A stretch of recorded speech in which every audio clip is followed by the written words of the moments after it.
एक आपको मैं बड़ी ईमान अफरोज बात सुनाऊं, अल्लाह करे ये मेरी बात दिलों में चोट कर जाए।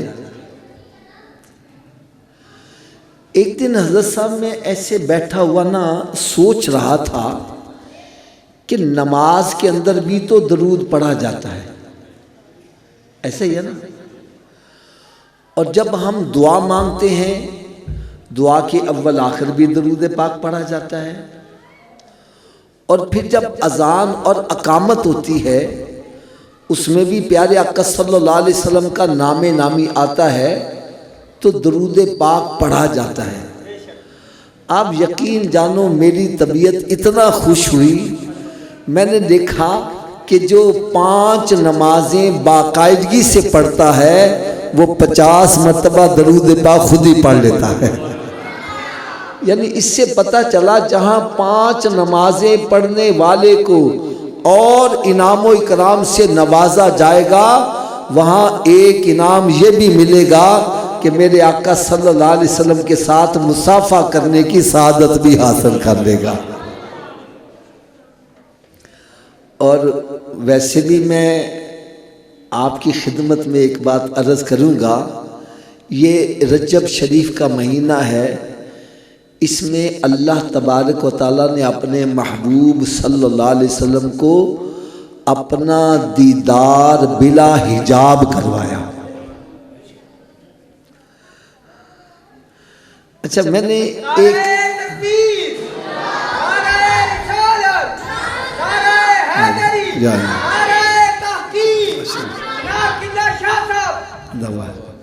अच्छा, मैंने जो अल्फाज इस्तेमाल किए हैं आपने इसकी तरफ गौर नहीं किया और आप को इसकी सही मानों में कदर भी नहीं हो सकती। मैं इसके लिए एक मिसाल दे दूं। एक वो बंदा जिसने गारे सौर नहीं देखी, गारे सौर वो चढ़ के नहीं उसने देखी, उससे मैं कहूँ कि भाई मैं एक दिन में 5 मरतबा गारे सौर से होकर आया हूँ, उसकी सेहत पर कोई असर नहीं पड़ेगा। वो समझेगा शायद ये मस्जिद की छत जितनी ऊंची होगी, हाफिज साहब 5 मरतबा होकर आ गए होंगे। और एक वो बंदा जो वहाँ से होकर आया है, उससे मैं कहूँ भाई मैं दिन में 5 मरतबा होकर आया, उसकी आंखें खुली की खुली रहे। हाफिज साहब आप वहां से 5 मरतबा होकर आए। अब देखो, यही बात मैंने उससे कही जो वहां से होकर नहीं आया, उसकी सेहत पर कोई असर नहीं। और जो होकर आया कि जनाब उसने गारे सौर में जाना था, सुबह फजर पढ़ के हरमशीर से निकला है और हाथ में बोतल इतनी लंबी पानी की पकड़ी हुई है, थोड़ा चढ़ता है फिर पानी पीता है, फिर चढ़ता है फिर पानी पीता है। और फिर 2-3 घंटों के बाद वहाँ पहुँचा और फिर वहाँ से जब 2-3 घंटों में वापस नीचे आया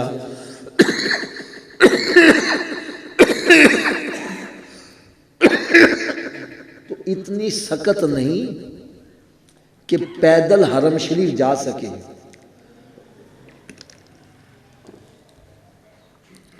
गाड़ी पे बैठ के वहाँ गया और अपने कमरे में बेसुध पड़ा रहा। अब उसको पता चला जो 5 मरतबा होकर आए वो कितनी शान वाला होगा। तो आला हजरत अजीमुल बरकत रहमतुल्लाह क्या लिखते हैं, फरमाते हैं किसको देखा ये मूसा से पूछे।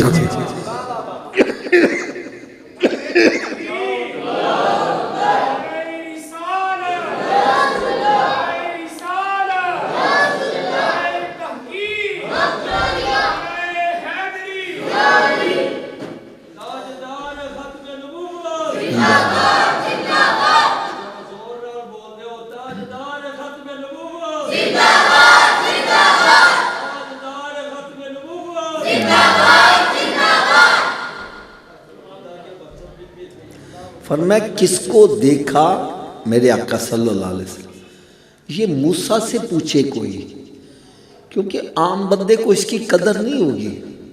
ये मूसा अलैहिस्सलाम से पूछो, वो इस रास्ते के राही हैं। उन्होंने अर्ज़ की थी, या अल्लाह मुझे अपना आप दिखा, मैं तुझे देखना चाहता हूँ। जवाब आया, मूसा तू मुझे देख नहीं सकता। अर्ज़ करते नहीं, या अल्लाह ज़रूर दिखा।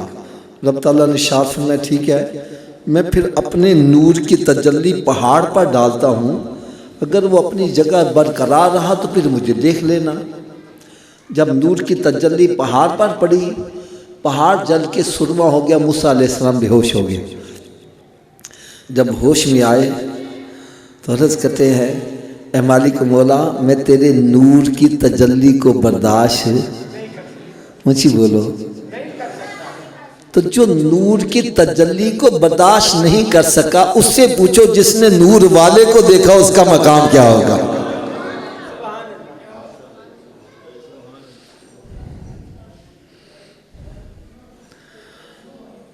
तो जो बंदा कहीं जाता है वहाँ से तोहफा भी लेके आता है, तो मेरे आका सल्लल्लाहु ताला अलैहि वसल्लम रब ताला की बारगाह में एक अर्ज़ पेश करते हैं। वो अर्ज़ क्या थी, इससे पहले मैं एक छोटी सी मिसाल दे दूँ। हज़रत साहब, आपके घर में संदूक होंगे, इन संदूकों में गंदे कपड़े रखते हो, साफ रखते हो? गंदे क्यों नहीं रखते?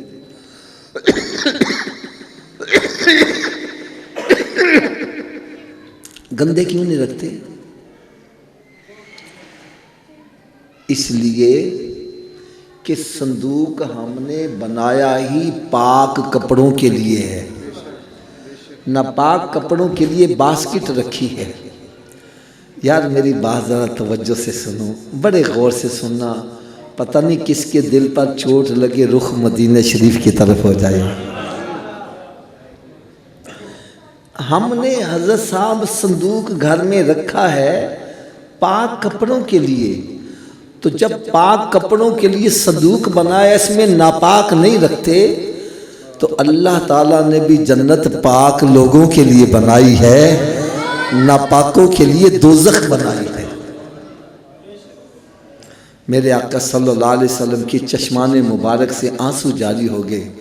अर्ज़ करते हैं, मालिक मौला, मेरे उम्मती तो गुनाह करेंगे, उनका अंदर नापाक हो जाएगा, वो दोज़ख में जलेंगे, मैं उनको जलता कैसे देखूंगा, या अल्लाह तू करम नवाजी फरमा दे। तो रब ताला ने शाद फरमाया, मेरे महबूब ये 5 नमाजों का तोहफा ले जा। इस नमाजों से होगा क्या? फरमाया, जिस तरह किसी के घर के सामने नहर जारी हो और उसमें 5 मरतबा गुस्ल करे, उसके बदन पर मैल नहीं रहेगी। फरमाया, तेरा उम्मती 5 नमाजें पढ़ेगा, उसी बात में गुनाहों की मैल नहीं रहने दूंगा, जन्नत का हकदार बना दूंगा।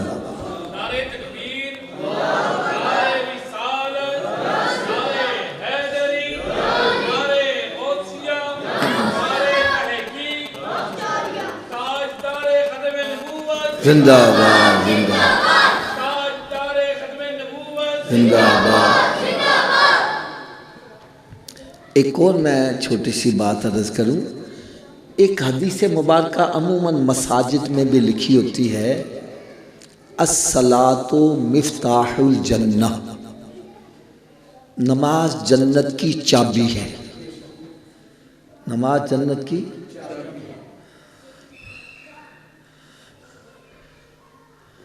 नमाज जन्नत की। एक छोटी सी मेरी ज़रा मेरा रहनुमाई कर दीजिएगा। चाबी के बगैर आप ताला खोलोगे तो चाबी का बंदोबस्त फिर मरने के बाद करना चाहिए कि पहले करना चाहिए? थोड़ा समझिए आवाज़ से। 2 चीज़ों का आपने इकरार किया, रब की बारगाह में बैठ के, उसके घर में बैठकर इकरार किया है। नंबर 1, आपने ये कहा है कि हम चाबी के बगैर ताला। दूसरा ये इकरार किया कि चाबी का बंदोबस्त भी मरने से पहले ही करना पड़ेगा। तो भाई जब मस्जिद से आवाज़ आती है हैया अलस सलाह, आओ चाबी के लिए, फिर घर मस्जिद में क्यों नहीं आते, घर में क्यों बैठे रहते हैं?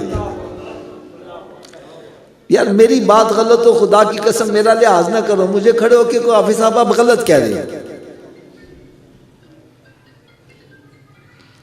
जब मस्जिद से सदा आती है हैया अलस सलाह, आओ नमाज के लिए, फिर डेरों पे बैठे क्या कर रहे हो, घरों में बैठे क्या कर रहे हो, क्यों नहीं उठ के मस्जिद में आ जाते?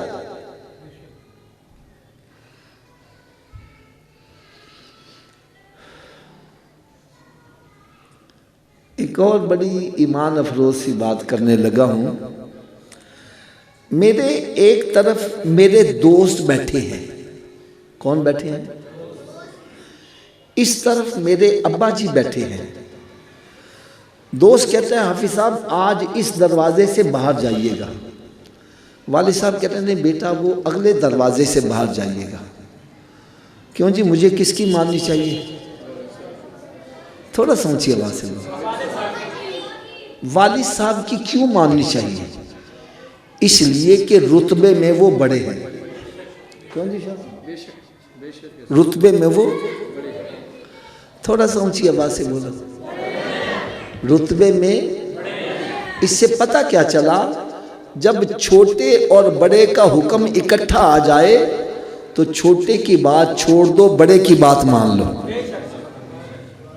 ऐसे ही है ना जी, जब दोनों का हुक्म इकट्ठा आ जाए, छोटे की बात छोड़ दो, बड़े की बात। अच्छा कोई मुझे बतलाएगा अल्लाह अकबर का मतलब क्या है? ऊंची बोलो अल्लाह। तो क्या सबसे बड़े की बात मानते हो?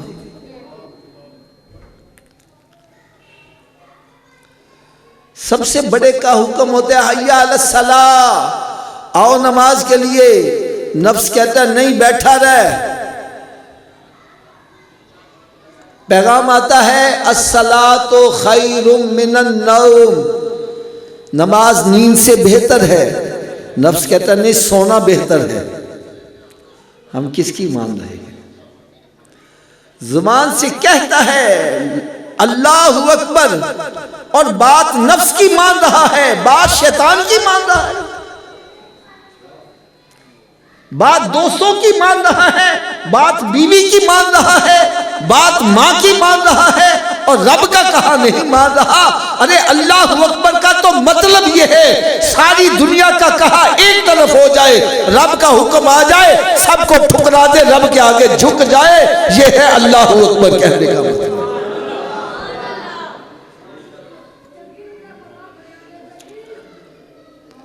अल्लामा इकराबाद ऐसे तो नहीं कह गया, जुबान से कह जो दिया ला इलाहा इल्लल्लाह तो क्या हासिल। अरे दिलो निगाह नहीं मुसलमान तो कुछ भी नहीं है। जुबान से अल्लाह अकबर कह रहा है और अमली तौर पर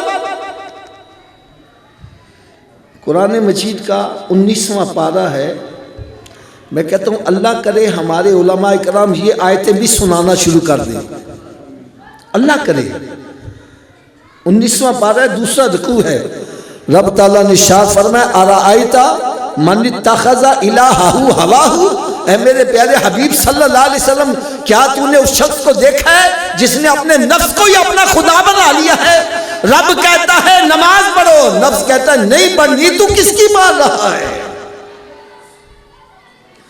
रब फरमाए शराब ना पियो, जिना ना करो, जुआ ना खेदो। नफ्स कहता है नहीं ये ची मजा है।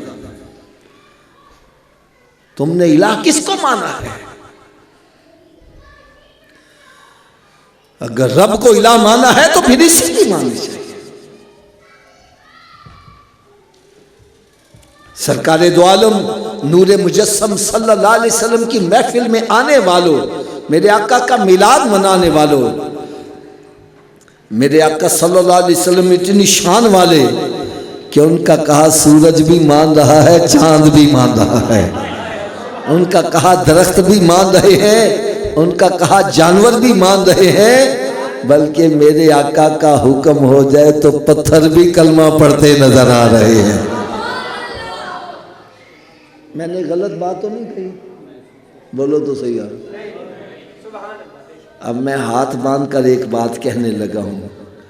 जिस नबी का कहा सूरज भी मान रहा है, चांद भी मान रहा है, जिसका कहा दरख्त शजर हजर भी मान रहे हैं, जिसका कहा पत्थर भी मान रहे हैं, क्या हम उस नबी का कहा मानते हैं?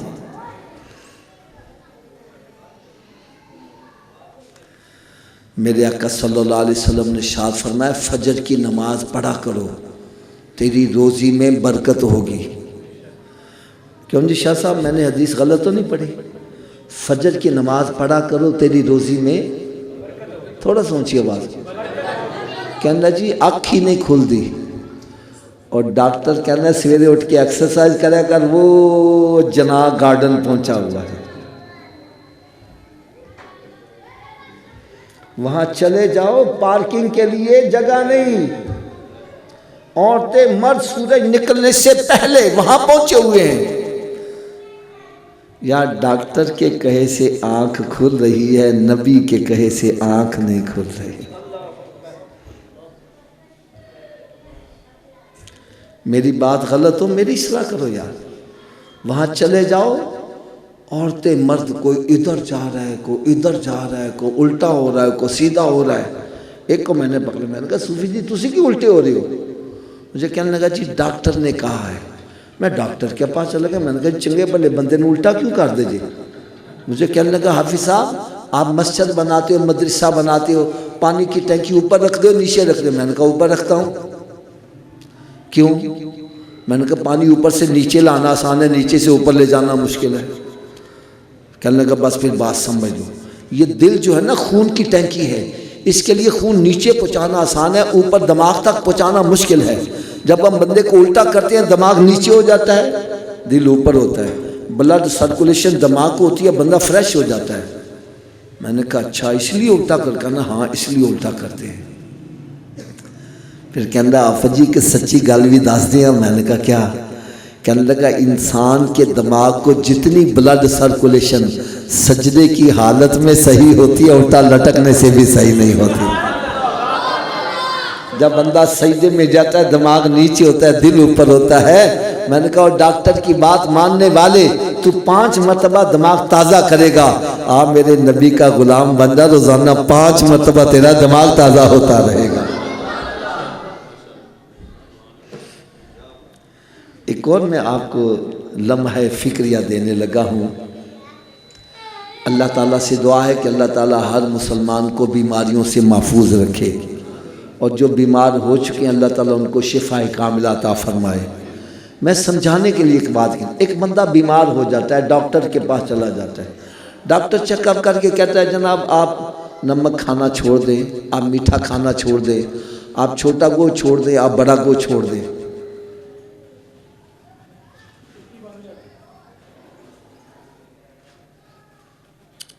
मैं आपसे एक सवाल करता हूँ, ये छोटा गोश्त हलाल है कि हराम है? ऊंची बोलो यार। बड़ा गोश्त, मीठा, नमक, या डॉक्टर के कहे से हलाल छोड़ देता है, नबी के कहे से हराम नहीं छोड़ रहा।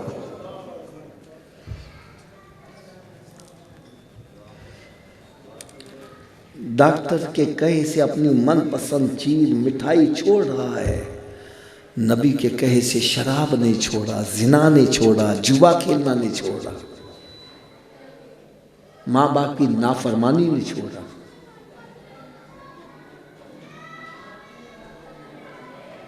एक बंदा था ना मिठाई बड़ी खाता था, एक मतबा उसने मिठाई खाना छोड़ दिया। मैं कहा अब नहीं खाते हो?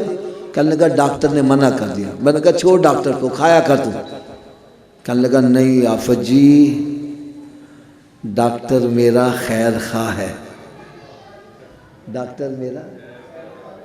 मैंने कहा मेरे आका से बड़ा खैर खा कहीं हो सकता है?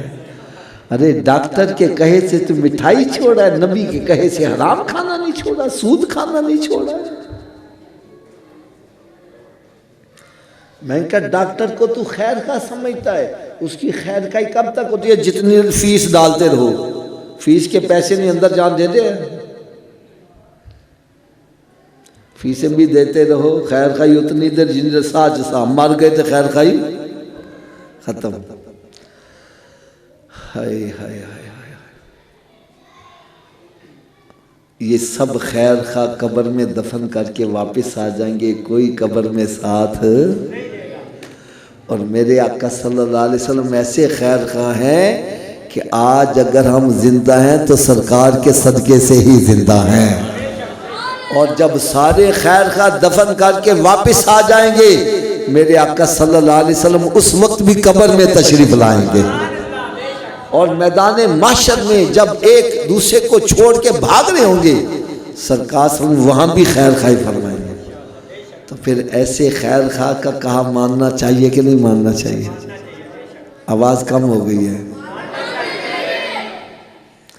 यार। मैंने ना एक क्लिप मेरा पूरी दुनिया में बड़ा वायरल हुआ, और उस क्लिप को देखकर पता नहीं कितने हजार बंदे बेनमाजी नमाजी बन गए। वो क्लिप का उन्वान मैंने टाइटल रखा था, मेहमान की 3 किस्में। मेहमान की कितनी किस्में हैं?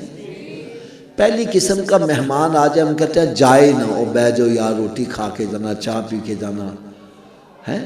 दूसरी किस्म आ जाए, हम कहते हैं जल्दी निकले, अच्छा यार कोई ज़रूरी गाल हो तो फ़ोन पे कर ली, बस निकलो फटाफट। और तीसरी किस्म का मेहमान मैं कहता हूँ मेरे घर में वड़े ही ना। मेहमान की कितनी किस्में हैं? पहली किस्म आ जाए तो हम कहते हैं ये जाए ना। दूसरी किस्म आ गया, हम कहते हैं जल्दी निकले। और तीसरी किस्म मेरे काच वड़े ही ना। यार मैं हाथ बांध कर एक बात कहने लगा हूँ, ये मस्जिद किसका घर है? थोड़ा सा ऊंची आवाज से बोलो। क्यों जी, किसका घर है? तो हम अल्लाह के घर में मेहमानों की कौन सी किस्म में है?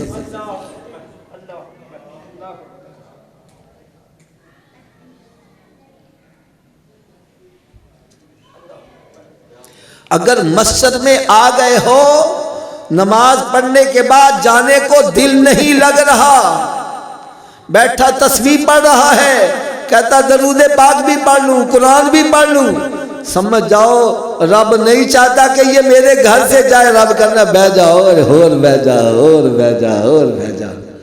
और अगर मस्जिद में आए जल्दी जल्दी ठोंगे मार के वह भाग के जा रहा है, समझ जाओ अल्लाह ताला नहीं चाहता ये मेरे घर में ज्यादा देर ठहरे। और जो मस्जिद में आता ही नहीं, अरे वो अपनी किस्मत पर आंसू बहाए कि वो अल्लाह ताला की नजरों से इस कदर गिर गया है, अल्लाह ताला उसको अपने घर में बुलाना पसंद ही नहीं करता। क्योंकि मस्जिद के अंदर बंदा अपनी हिम्मत से नहीं आता, रब की तौफीक से आता है। मैं ये बिल्कुल वाज़ेह बात कहता हूँ। आज हमारी मसाजिद में जो सहूलतें मुयस्सर हैं आम घरों में नहीं है। पंखे लगे हुए, एसी लगा हुआ है, कारपेट बिछा हुआ है, ठंडे गर्म पानी का बंदोबस्त है। होना तो ये चाहिए पूरा पेंडी मस्जिद आ जाए, लेकिन आता वही है जिसको अल्लाह ताला तौफीक देता है। ऐसे ही है ना जी। अगर मेरी बात अभी भी समझ नहीं आ रही तो एक मिसाल दे दूं।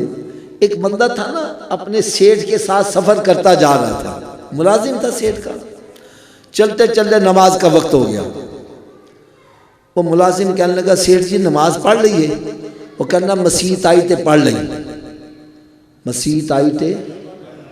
चलते चलते मस्जिद आ गई। वो सेठ बाहर खड़ा हो गया, कहना जा जाके नमाज पढ़े। वो अंदर चले गया नमाज पढ़ने। नमाज में कुछ सरूर आया, देर हो गई। ये बाहर खड़ा परेशान हो गया, और बाहर से खड़ा आवाज क्या देता है, ओए ओए तू बाहर क्यों नहीं आ रहा? ओए तेन अंदर किन्ने फाड़ लिया वे? ओ केड़ा तन बाहर नहीं आन देंदा? कहना जेड़ा तन अंदर नहीं आन दे रहा, मैंने बाहर नहीं आन।